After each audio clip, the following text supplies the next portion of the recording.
Hi అండి, అందరికీ నమస్కారం. Welcome back to my channel. ఈ వీడియోలో ఇప్పుడే అందిన వార్త అండి. ప్రభుత్వ ఉద్యోగులకు శుభవార్త ప్రకటించిన తెలంగాణ ప్రభుత్వం అండి. పూర్తి వివరాలను ఈ వీడియోలో తెలుసుకుందాము. వీడియోని ఎక్కడైనా స్కిప్ చేయకుండా చివరి దాకా చూసినట్లయితే ఇన్ఫర్మేషన్ పూర్తిగా అర్థమవుతుంది. వీడియోకి ఒక లైక్ చేయండి ఫ్రెండ్స్. ఇక వీడియోలోకి అయితే వెళ్తాము ఫ్రెండ్స్. ఇక విషయానికి వచ్చినట్లయితే ఉద్యోగులకి గుడ్ న్యూస్ చెప్పిన ప్రభుత్వం.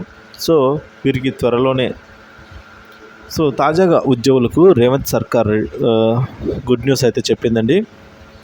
ఇక ముఖ్యంగా వ్యవసాయ రంగం, మహిళలకు, అలాగే ఉద్యోగులకు, నిరుద్యోగులకు ఉపాధి కల్పన, ఇలా ఎన్నో విషయాలపైన అయితే ప్రత్యేకంగా ఫోకస్ పెట్టింది. ఇక త్వరలోనే ఉద్యోగులకు ఎప్పటి నుంచో ఎదురు చూస్తున్న కళ నెరవేరే సమయం వచ్చేసింది. విద్యుత్ శాఖలో ఎన్నో సంవత్సరాలుగా ఎదురు చూస్తూ ప్రమోషన్లు మరియు బదిలీలకు మోక్షం అయితే కలిగించనుంది తెలంగాణ ప్రభుత్వము. త్వరలోనే విద్యుత్ శాఖ ఉద్యోగులకు ప్రమోషన్లు, బదిలీలపైన అయితే దృష్టి సాధించనున్నారు.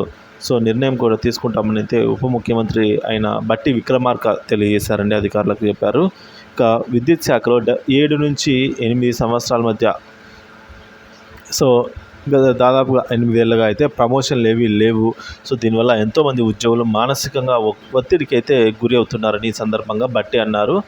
ఇక ఉద్యోగులకు ఎలాంటి ఇబ్బంది ఉండకుండా స్నేహపూర్వకంగా ఉంటామని ఈ సందర్భంగా అయితే